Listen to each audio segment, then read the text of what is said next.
Welcome to India now news. This is Bindu. Details చూస్తే చిత్తూరు నూతన డీఎస్పీగా సాయినాథ్ బాధ్యతలు స్వీకరించారు.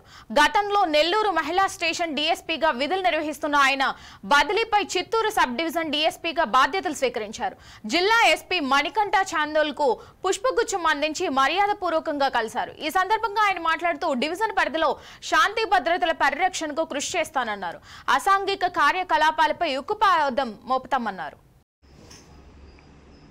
నా పేరు సాయినాథ్, డిఎస్పీ ఎంఎన్పిఎస్ నెల్లూరు నుంచి చిత్తూరు సబ్ డివిజన్ పోలీస్ ఆఫీసర్గా బదిలీపై ఇక్కడికి వచ్చి ఈరోజు రిపోర్ట్ చేసుకున్నాను.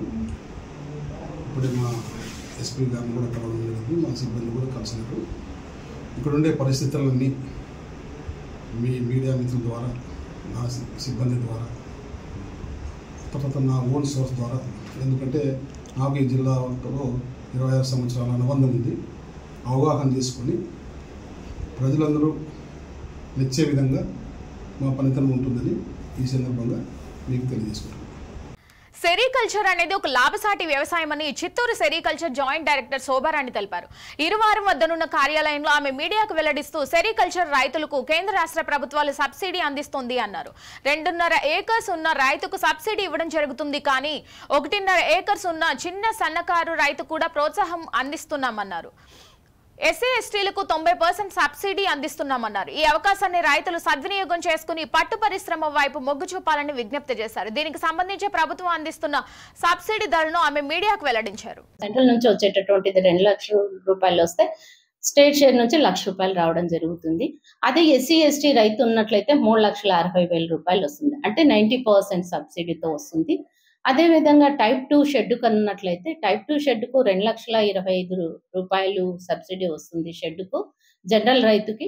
అదే ఒకవేళ ఎస్సీ ఎస్టీ అయితే 2,70,000 రూపాయలు. టైప్ 1 షెడ్కు 3,60,000 రూపాయలు ఎస్టీ రైతుకు అయితే, అదే టైప్ 2 షెడ్కు అయితే 2,70,000 రూపాయలు రాయితీగా రావడం జరుగుతుంది. అదేవిధంగా వీళ్లకు టైప్ 1 షెడ్కు టైప్ 2 షెడ్కు కూడా రేరింగ్ అప్లయన్సెస్ అంటే ఎక్విప్మెంట్స్, అందులో షూటు, నేత్రికలు, వీటన్నిటికీ సపరేట్గా ఇవ్వడం జరుగుతుంది. ఒకవేళ టైప్ 1 షెడ్కు ఉన్నట్లయితే రేరింగ్ ఎక్విప్మెంట్కి గాను 37,500 రూపాయలను ఇవ్వడం జరుగుతుంది. టైప్ 2 షెడ్కు అయితే టైప్ 1 షెడ్కు 56,250 రూపాయలు, అంటే పెద్ద షెడ్కు. చిన్న షెడ్కు అయితే 37,500 రూపాయలు జనరల్ రైతుకి ఇవ్వడం జరుగుతుంది. అదేవిధంగా ఇక్కడ ఎస్సీ ఎస్టీకి అయితే కొంచెం 90% కాబట్టి ఎక్విప్మెంట్కు 67,500 రూపాయలు, 45,000 రూపాయలు వచ్చి టైప్ 2 షెడ్కు ఎక్విప్మెంట్కి ఇవ్వడం జరుగుతుంది.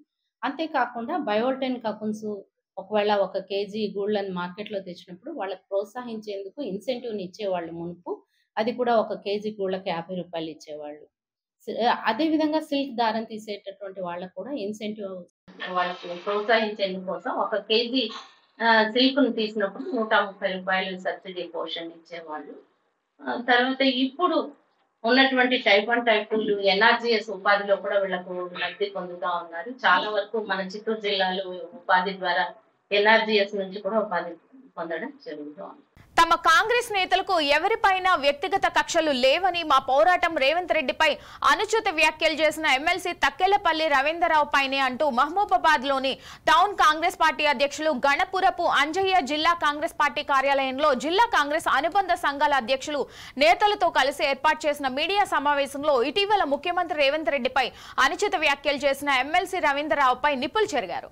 ఇక్కడ గల్లీ నేతలు, ఢిల్లీ నేతలు కాదు, కాంగ్రెస్ ప్రతి కార్యకర్తకు, తెలంగాణలోని ప్రతి పౌరుడికి ముఖ్యమంత్రి రేవంత్ రెడ్డిపై అనుచిత వ్యాఖ్యలు చేస్తే అడిగే, ఖండించే అర్హత ఉందని మహబూబాబాద్ లో ప్రతి ఒక్కరికి తెలుసునని, తాను ఎలాంటి నాయకుడినో అని, ఎలాంటి ఉద్యమాలు చేశానో వ్యక్తినో అని తనపై నేతల్ని చెప్పుకొని భజనలు చేసే బీఆర్ఎస్ వాళ్ళు, ఏ ఒక్క ఎన్నికల్లో గెలవలేని వాళ్ళు, నిజాయితీగా ప్రజల కోసం పనిచేసే తన లాంటి నాయకునిపై విమర్శలు చేయడం సిగ్గుచేటని ఈ పరిణామాలని జిల్లా అధ్యక్షులు భరత్ చంద్ర రెడ్డి, ఎమ్మెల్యేలు మురళీ నాయక్, రామచంద్ర నాయక్, ప్రభుత్వ విప్లచే ముఖ్యమంత్రి రేవంత్ రెడ్డి గారి దృష్టికి తీసుకెళ్తామని స్పష్టం చేశారు. కాదు, టీఆర్ఎస్ పార్టీ నాయకులందరికీ హెచ్చరిస్తాను, ఇలా మానుకోట జిల్లా నుండి అనుచిత వాక్యాలు ఇష్టానుసారంగా మాట్లాడడం అనేది బంద్ చేయాలి. మీ దమ్ము ధైర్యం ఏందో ప్రజలకు తెలిసే మిమ్మల్ని ప్రతిపక్ష సీట్లో కూర్చోబెట్టారు. ప్రతిపక్ష నాయకుడిగా వచ్చి నువ్వు అసెంబ్లీలో మాట్లాడలేని నువ్వు, రేవంత్ రెడ్డి గారిని ఎదుర్కోలేని నువ్వు, ఇవాళ ఇట్లాంటి వాళ్ళని మాట్లాడి ప్రజలకు ఏం చెప్తాం అనుకుంటారు? మిమ్మల్ని చూసి జనాలు నవ్వుతారు, ప్రజలు నవ్వుతారు. ప్రజలు నవ్వే పరిస్థితిలో మీరు ఉన్నారు. ఇంకా మేల్కోండి ఇప్పటికైనా. గణపురపు అంజన్న ప్రతి ఒక్క మాటకి మీకు సమాధానం చెప్పిండు. ఇవాళ ప్రతి ఒక్క మాటకి మీకు సమాధానం చెప్పిండు. అంజన్న మాట్లాడిన మాటకి సమాధానం చెప్పే ధైర్యం ఉంటే వాటన్నిటికీ సమాధానం చెప్పండి. మీరు సమాధానం చెప్పి మీ శీలాన్ని నిరూపించుకోవాలి. ఇవాళ శీలాన్ని నిరూపించుకోవాల్సిన పరిస్థితి ఉన్నది మీకు. ఇవాళ ఎంతసేపటికి బడుగు బలైన వర్గాలను వాడుకోవాలి, వదిలేయాలనే ఆలోచనే తప్ప ఇక్కడైనా మా సోదరులు కూడా మేల్కోవాలి. మా సారు అనడం బంద్ చేసి ఎందుకు విమర్శిస్తాం, ఎవరిని విమర్శిస్తాం, విమర్శించాల్సిన అవసరం ఉందా లేదా అని తెలుసుకోవాల్సిన బాధ్యత మీ బిడ్డ కూడా ఉంది. ఎయిమ్స్ వరకు పోయి దాదాపు 200 ఇళ్ళు కాపాడేది గణపురం పనిచేయ. నా ప్రజలు ఆడవాళ్ళు ఒకసారి ఏమైనా జరుగుతున్నప్పుడు తోపులాగా వచ్చి ఇక్కడ సూట్ కేసులు మారుతానే అని చెప్పి ఒక మాట ఇదే లీడరు, ఇదే రవీందర్. అప్పుడు 300 మంది మహిళలు మా బజార్ మహిళలు కూర్చొని మేము కనుక సూట్ కేసులు మారినట్టు నిరూపిస్తే చెప్పుతో కొడతామని చెప్పి నా మహిళలు మొత్తం చెప్పుతో కొడతామని చెప్పి నా భార్య ఆ రోజు మాట్లాడింది. నా భార్య చెప్పాలి నా గురించి, అర్థమైందా? ఒక ఆదర్శమైన వివాహం చేసుకుని జాగ్రత్తగా సమాజంలో ఒక బడుగు వర్గాల బిడ్డగా ప్రాతినిధ్యం కాంగ్రెస్ పార్టీ చేరిన నిక్కచ్చిగా పనిచేస్తా. టీఆర్ఎస్లో ఉన్న రోజులు నిక్కచ్చిన పని చేసిన. నాకు అన్యాయం జరిగింది టీఆర్ఎస్ పార్టీలో. ఉద్యమకాలం మీటింగ్ కూడా నువ్వు కూలగొట్టలేదా? ఉద్యమకాలం మీటింగ్ డిస్టర్బ్ చేయాలని ప్రయత్నం చేసినావు. ఇంకో మాట కూడా అవుతున్నా, శంకర్ నాగ్ విషయంలో 2014లో నువ్వు 10 ఎకరాల భూమి తీసుకుని వాస్తాము, ₹1 కోటి తీసుకుని వాస్తాము. ముత్యాలమ్మ గుడి ద్వారా ఖచ్చితంగా ప్రజా దర్బార్ నిర్మిస్తా.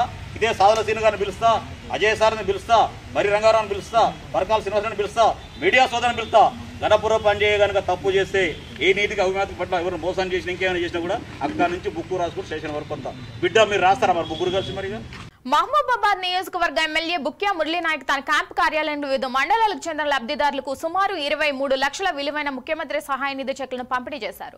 ఈ సందర్భంగా ఎమ్మెల్యే మురళీనాయక్ మాట్లాడుతూ నియోజకవర్గ పరిధిలోని అన్ని గ్రామాల ప్రజలకు విజ్ఞప్తి చేస్తున్నట్లు ఎవరికైనా అత్యవసర చికిత్స నిమిత్తం ముఖ్యమంత్రి సహాయ నిధి నుండి ఎల్ఓసి ఇప్పించుట లేదా అత్యవసర చికిత్స అవసరమైన సందర్భంలో నేరుగా తనను సంప్రదించవచ్చని, అలాగే అత్యవసర చికిత్స వరకు నేరుగా హైదరాబాద్లోని నిమ్స్ వైద్యశాలకు వెళ్లి సేవలు ప్రభుత్వ పరిధిలో ఉచితంగా పొందవచ్చని సూచించారు. ఈ కార్యక్రమం జరుగుతున్న సమయంలో సహాయ నిధి చెక్కు కోసం వచ్చిన లబ్ధిదారుడు నడవలేని స్థితిలో సహాయకులు తీసుకువస్తుండగా నేరుగా ఎమ్మెల్యే వారి వద్దకు వెళ్లి ముఖ్యమంత్రి సహాయ నిధి చెక్ను అందించి మరేదైనా అవసరం ఉన్నా తనను సంప్రదించాలని వారికి ధైర్యం ఇవ్వడం పలువురిని ఆకర్షించింది. కార్యక్రమంలో నెల్లికుదురు, కేసముద్రం, ఇనుగుత్తి మండలాల లబ్ధిదారులు, కాంగ్రెస్ నేతలు పాల్గొన్నారు.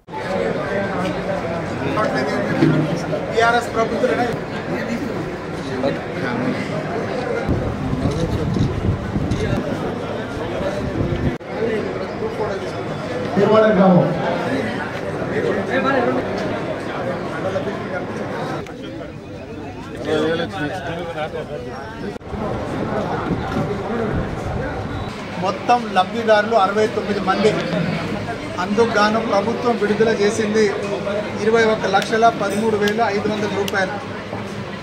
ప్రభుత్వం వచ్చిన తర్వాత మొదటిసారి మన ప్రభుత్వంలో ఎవరైతే సీఎం రిలీఫ్ ఫండ్కి ఎవరైతే అప్లై చేశారో వాళ్ళు అనారోగ్యాల వల్ల హాస్పిటల్ పాలై బిల్లులు కట్టలేని పరిస్థితులలో వాళ్ళు తీవ్ర పేదరికంలో ఉండి వాళ్ళు వాళ్ళ తోచిన సహాయంగా అక్కడిక్కడ అప్పు చేసుకొని వాళ్ళు వైద్యం చేయించుకొని తీసుకుంటున్న బిల్లులకు మన గౌరవ ముఖ్యమంత్రి వర్యులు యనమల రేవంత్ రెడ్డి గారు, అలాగే ఉప ముఖ్యమంత్రి వర్యులు బట్టి విక్రమార్క గారు ఇద్దరు ఆధ్వర్యంలో మనకు ఈరోజు చెక్కుల పంపిణీ కార్యక్రమం నిజంగా కూడా చాలా విజయవంతంగా జరిగింది.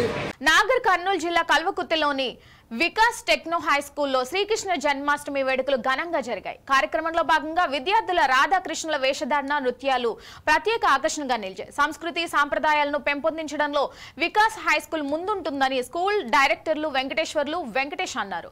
ఈ కార్యక్రమంలో ప్రిన్సిపల్, ఉపాధ్యాయులు పాల్గొన్నారు.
పరకాల మున్సిపాలిటీని సుందరీకరణ చేసి అభివృద్ధిలో ముందు ఉంచాలని తన ఆలోచనలకు తగ్గట్టు అధికారులు ప్రజాప్రతినిధులు పనిచేయాలని పరకాల శాసనసభ్యులు రేవూరి ప్రకాష్ రెడ్డి కోరారు.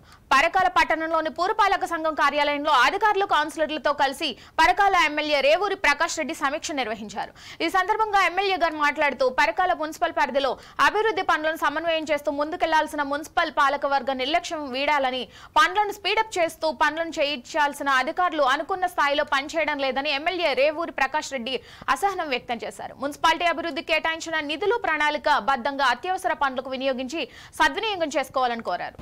24-25 ఇవన్నీ 24-25 46 MGF వచ్చి 2 lakhs. మళ్ళొకసారి కూర్చుందాం. ఆ రోజు ఏంటంటే only for works, finance status, finance position, మళ్ళీ ఏమన్నా మనము అవసరం అనుకుంటే ఎమర్జెన్సీ కౌన్సిల్ ఒకటి పెట్టండి. అర్థమైందా? మీరు ఇవి తీసిన తర్వాత 31 నాకు ఇవన్నీ తీసుకొచ్చేసి 31 తర్వాత ఎమర్జెన్సీ కౌన్సిల్ అని ఒకటి పెట్టండి. Sanction for works financial review కింద 31 పెట్టేసేస్తే మీరు 2-3 తారీఖులలో చూసుకొని షార్ట్ నోటీస్. కాంగ్రెస్ ఎన్నికల ముందు ఇచ్చిన హామీలన్నీ నెరవేర్చాలని, ఎలాంటి షరతులు లేకుండా రైతులకు రుణమాఫీని అమలు చేయాలని మాజీ మంత్రి ఎర్రబెల్లి దయాకర్ రావు, పరకాల మాజీ ఎమ్మెల్యే చల్లా ధర్మారెడ్డి డిమాండ్ చేశారు. వరంగల్ జిల్లా సంగెం మండలం కాపుల కనపర్తి సొసైటీ ఎదుట నిర్వహించిన రైతు ధర్నాలో వారు పాల్గొన్నారు. ఈ సందర్భంగా మాట్లాడుతూ కాంగ్రెస్ వైఖరితో రాష్ట్రంలోని రైతుల పరిస్థితి అగమ్య గోచరంగా ఉందని వాపోయారు. వారికి ధైర్యం చెప్పాల్సిన సీఎం రేవంత్ రెడ్డి ఎదుటి వారిపై అనాలోచితంగా మాట్లాడుతూ నిరాశలో కొట్టుమిట్ట ఆడుతున్నారని దుయ్యబట్టారు. ఉద్యమంలో రైతులు ప్రజలకు ఇచ్చిన హామీల మేరకు కేసీఆర్ ప్రభుత్వం అన్ని అమలు చేసి చూపించిందని, దేశంలో గొప్ప రాష్ట్రంగా తీర్చిదిద్దని కొనియాడారు. ఇన్ని చేసిన కేసీఆర్ మళ్లీ సీఎం అవుతారన్న ఆలోచనతోనే రేవంత్ రెడ్డి ఆచరణ సాధ్యం కాని హామీలు ఇచ్చారని మండిపడ్డారు. కాంగ్రెస్ ఇచ్చిన 6 గ్యారంటీల్లో ఒక్కటి కూడా పూర్తి స్థాయిలో అమలు చేయలేదని విమర్శించారు. కాంగ్రెస్ ఇచ్చిన మాట ప్రకారం హామీలన్నింటినీ అమలు చేసేదాకా బీఆర్ఎస్ పోరాటం చేస్తుందని తేల్చి చెప్పారు. ఈ కార్యక్రమంలో రైతులు, బీఆర్ఎస్ నాయకులు, కార్యకర్తలు తదితరులు పాల్గొన్నారు. రైతు రుణమాఫీ వెంటనే అమలు చేయాలి. రైతు రుణమాఫీ వెంటనే అమలు చేయాలి. రైతులకు ఇచ్చిన మాట వెంటనే అమలు చేయాలి. ఇదే మీ రాజ్యం, ఇదే మీ రాజ్యం, దొంగల రాజ్యం, దోపిడీ రాజ్యం. ఇదే మీ రాజ్యం, ఇదే మీ రాజ్యం, దొంగల రాజ్యం, దోపిడీ రాజ్యం. జై తెలంగాణ, జై తెలంగాణ, జై తెలంగాణ, జై తెలంగాణ. 2 లక్షల రుణమాఫీ వెంటనే అమలు చేయాలి. 2 లక్షల రుణమాఫీ వెంటనే అమలు చేయాలి. Down down Revanth Reddy, down down Revanth Reddy, down down Revanth Reddy, down down. మాయమాటలు చెప్పి రైతాంగాన్ని మోసం చేసి రైతులను అనేక రకాల కూడా ఒక ఆశలకు గురి చేసి, అరే ఏమో జరుగుతుంది, మాకు 2 లక్షల రుణమాఫీ అవుతుంది, మా భార్యకు 4,000 2,000 వస్తుంది, మా నాయనకు మా అమ్మకు 4,000 పెన్షన్ వస్తుంది, మరి గ్యాస్ ఫ్రీ అంటాడు, కరెంట్ ఏదో అంటాడు అని చెప్పి ఆశపడి నీ కోట్లేసి గెలిపించాను. దానికి కాదనట్లే, గెలిచిన ఓకే, నేను మేము స్వాగతిస్తున్నాం. కానీ నువ్వు ఈ గత 9 నెలల నుంచి నువ్వు ఇచ్చిన మాటలు ఒక్క నిలబెట్టుకున్నావు. ఇచ్చిన మాటలలో మళ్ళీ కూడా మోసపూరితమైన పనులు. ఈ అమ్మ మీద ఒట్టేస్తానా, ఈ దేవుని మీద ఒట్టేస్తానా, ఆ దేవుని మీద ఒట్టేస్తానా, ఆగస్టు 15 చేస్తాను. నేను అడుగుతా ఉన్నా, ఆగస్టు 15 చేసినావు, ఏం చేసినావే అని మళ్ళీ ఇందులో మోసమే. నువ్వు ఎలక్షన్లు అయిపోయాక ఫిబ్రవరి నెలలో 49,000 కోట్ల రూపాయలు ఉన్నాయి, SLBC ద్వారా చెప్పించినావు. స్టేట్ లెవెల్ బ్యాంక్ కమిటీ ద్వారా మొత్తం అన్ని బ్యాంకులన్నీ కమిటీ మీటింగ్ పెట్టుకొని రైతులకు అందరికీ SLBC ద్వారా 49,000 కోట్లు అని చెప్పాము. మళ్ళీ తర్వాత కాదని ఓసారి 41,000 కోట్లు అన్నారు, ఓసారి 35,000 కోట్లు అన్నారు. అవి పత్రికలు రాసినాయి, మేము చూసింది కాదు, నువ్వు చెప్పింది కాదు, అన్ని పత్రికలు రాసినాయి. ఇవి బులెటిన్లోని అప్డేట్స్. మరిన్ని అప్డేట్స్ కోసం చూస్తూనే ఉండండి India now, reflection of truth.